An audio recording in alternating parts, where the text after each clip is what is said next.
Hey friends, it's Miss Sauceman here. I wanted to show you how we are going to be painting with these liquid temperas for our Under the Sea project. You can see I have drawn my picture. I drew my fish. I drew it nice and big.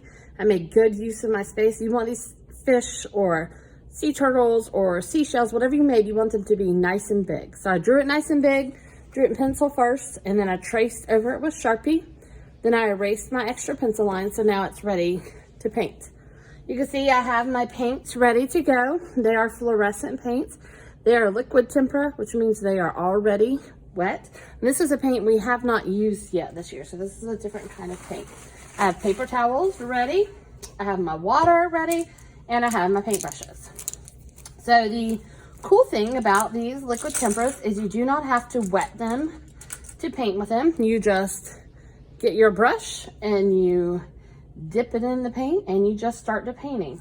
Now for these ocean animals you have drawn and are now painting, it does not matter what colors you paint them. They can be any colors you want them to be.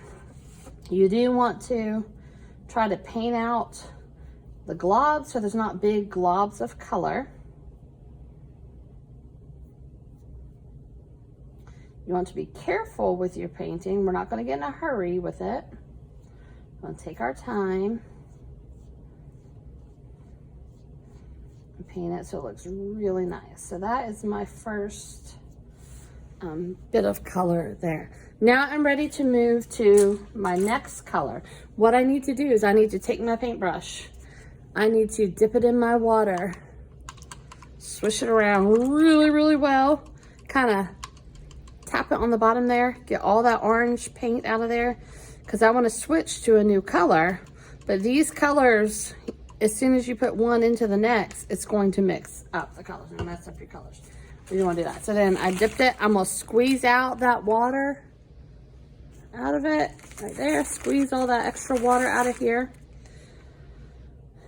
And then I'm going to pick up paints to do my next color. Let's see, I think I'm going to do green for my next color. And so then you just start painting with your next color. And you're going to keep doing that all the way until you're finished. And that's pretty much it. You're just going to keep painting, rinsing out your brush in between each color, filling in all your white spaces, and painting in your whole animal. Okay? All right, friends, have fun.